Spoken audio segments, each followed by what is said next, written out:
Minister of State Management Reforms Navin Dissanayake says that as a politician he cannot be satisfied with the Upper Kotmale project. He made this statement during a function held in the Talawakale area today. A special function was organized to lay the foundation stone for a new building at the Vidyasekara Primary School in Talawakale.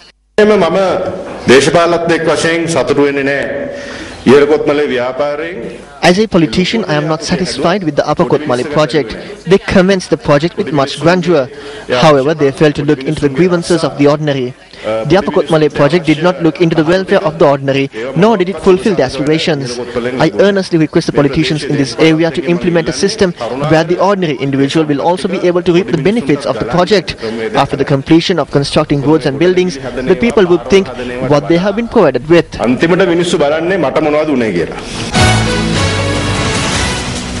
And time now for the newspaper cartoon of the day.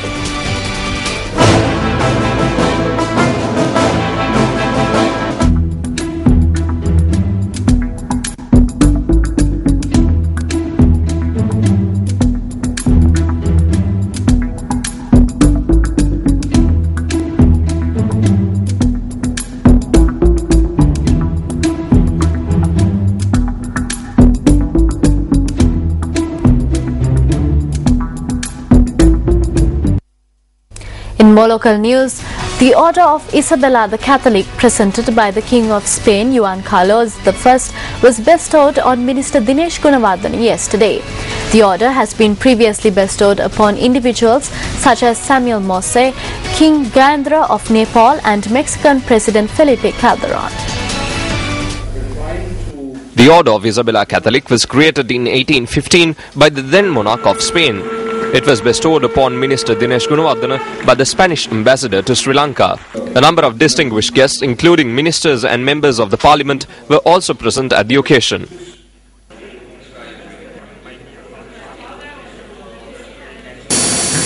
The bestowment of the Order of Queen Isabella to Minister Gunawardena is a symbol of the new era that we want to open between our two nations. We feel that in the person of the minister we are decorating a whole nation. That we are decorating a people, a hard-working people, the people of Sri Lanka that have suffered so much in the past and that have attained the last peace. We want to be your partners and your friends, and this is going to be the first step in the right direction. It is with sincere appreciation and humility that I accept this declaration on behalf of my country. These declarations comes in a wake of meaningful moves by His Excellency President Mahinda Rajapaksa to establish government missions in the Spanish-speaking world. Do you want to be a part of the best news team in the island?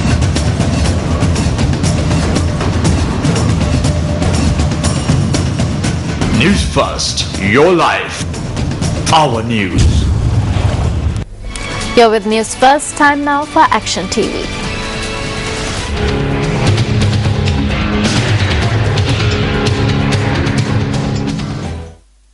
Rusuru Gambira Rachi, who achieved the island #1 ranking in the math stream at the recently held advanced level examination, revealed that the secret behind his success was constant practice. It's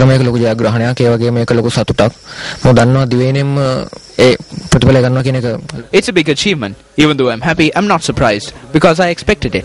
I was confident about the results. I was preparing for A-levels since grade 9.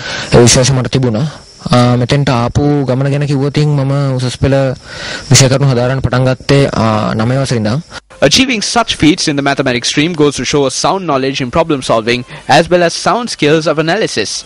Therefore, it is important that most students like Rusiru be born.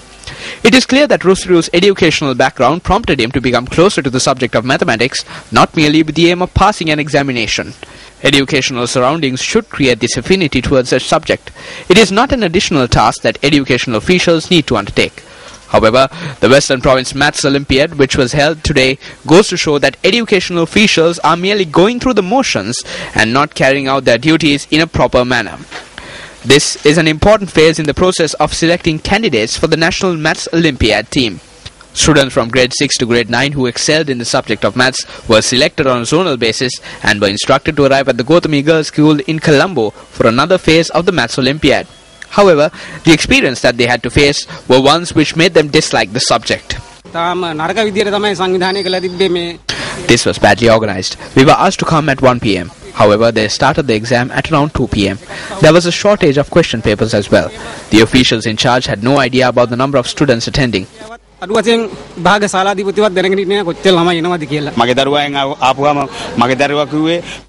child told me that the exam papers were distributed among a certain group at first, then around half an hour later, photocopied exam papers were distributed among a second set of students.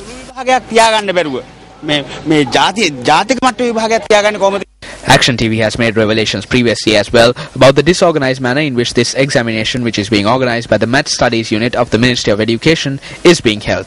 The previous revelation was based on the Western Province examination in 2011. The exam was held on the 4th of March. However, question papers for the examination were released by the Colombo Educational Zone at 1 p.m. on the 3rd of March.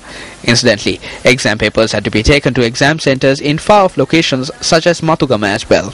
When I went into office, the papers were strewn everywhere like in a marketplace. The papers were not secure. They tell us to hold the examination and correct it ourselves and provide the marks to them. How can we believe in the results then?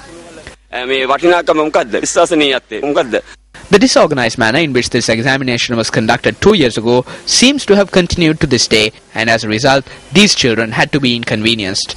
This goes to show that the Mathematics Studies Unit of the Ministry of Education has no real need to bring the subject of maths closer to the student population.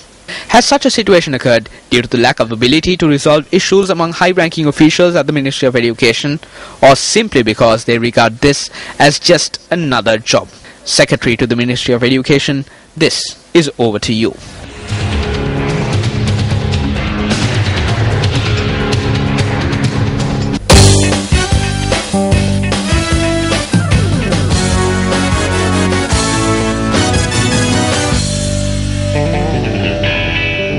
Starting off with some tennis news, Pakistan beat Sri Lanka in the doubles of the Davis Cup Asia Oceania Group 2 matches today.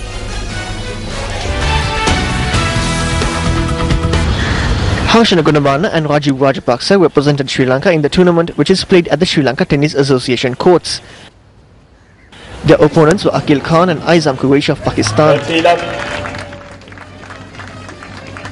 Though the Pakistanis won the first set 6-2, the Sri Lankans won the second and third sets 8-6, 6-2. However, Pakistan came out strong, beating Sri Lanka in the fourth and fifth sets, winning the match 3-2. Pakistan lead the tournament 2-1. And that was a look at my final primetime news bulletin on News First. It was a pleasure bringing you news. I hope you enjoyed. Have a pleasant weekend. I'm Punchani Adrasingha. Good night and God bless.